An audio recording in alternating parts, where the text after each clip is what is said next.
Alright, in this video, we're going to talk a little bit about peaches and nectarines. So what I'm trying to accomplish on my fence line here, I used to have 3 peach trees here, full-size peach trees, big, almost shade type, that I just let get too big.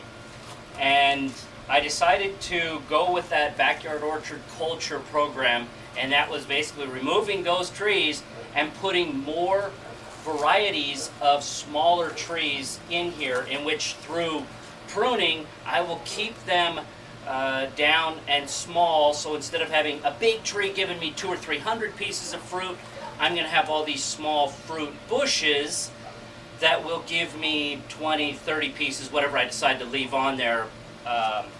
So in theory, if everything works perfect in my little perfect world, this will do exactly what I'm hoping for it to accomplish.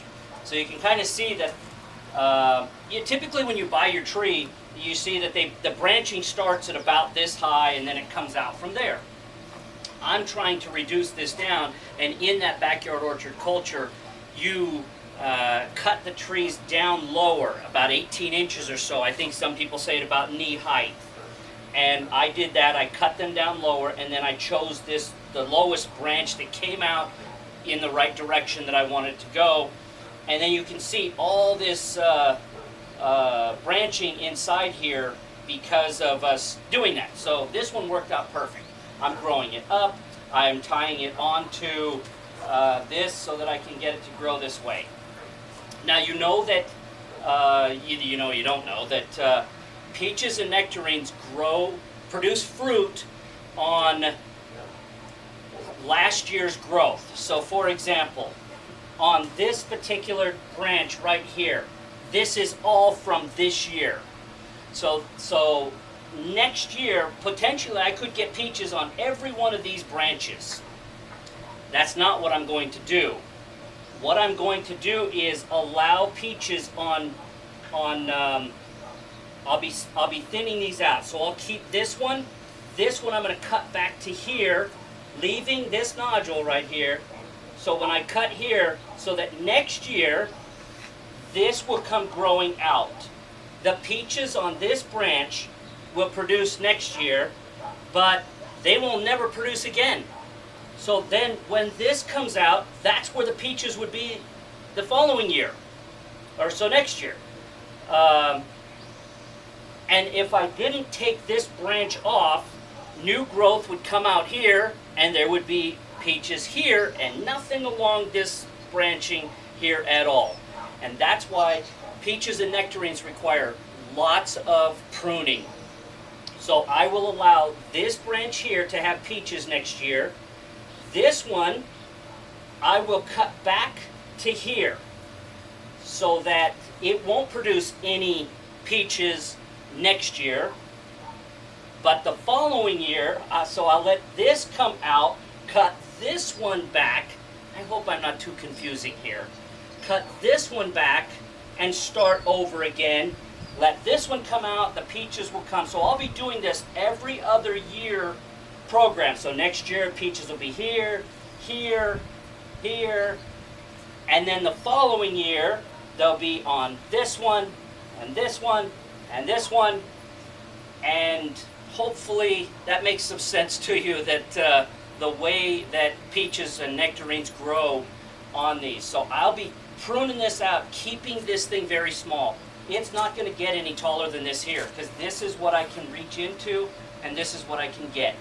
This is what I can drape a netting over so that I can protect my peaches from all the birds. Being out where I am, lots of birds, they'll come in and get that fruit. So this here is something I can handle in putting some netting over it to ensure that I'll get the peaches.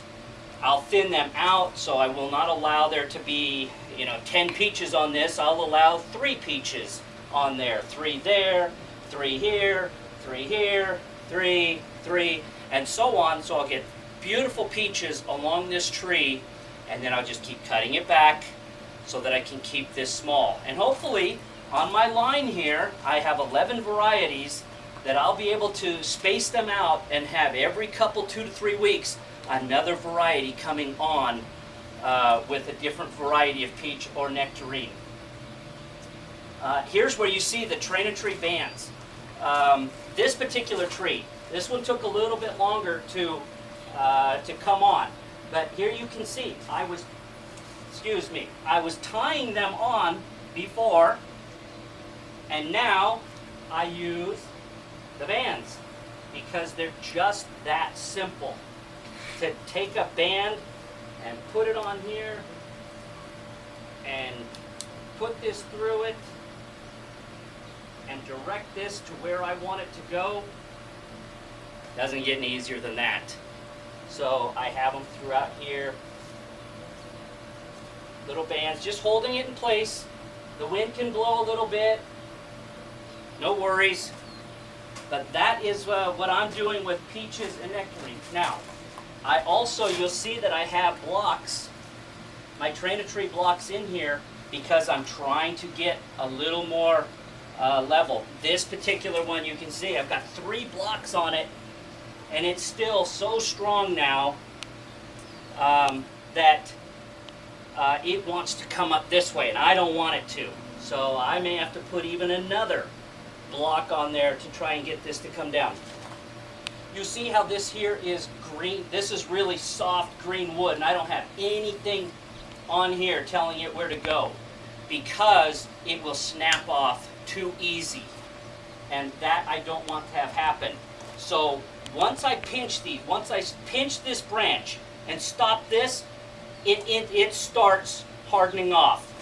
So this has been cut off, and you can see that it's gone from green to brown. So this is now becoming a thicker piece of wood, hardening off, and now I can add a block and start pulling it out and leveling this out so that I can space my branching out even more. So this one here got pinched off. It's still just a little bit weak. I would say in another week or so, I'll take a block here, put it on this, and I'll try to level this one down just a little bit because I'm trying to keep this open so that the sun can get it, make my peaches beautiful, and that's the key. Having that sun hitting this, you want the sun hitting your wood so that you get lots of peaches to choose from. Okay, that's what we're doing with peaches and nectarines. Hopefully that makes sense. I wasn't too terribly confusing on it. If you have any questions on it or why we do certain things, send us an email. Look forward to speaking with you. I hope all's well.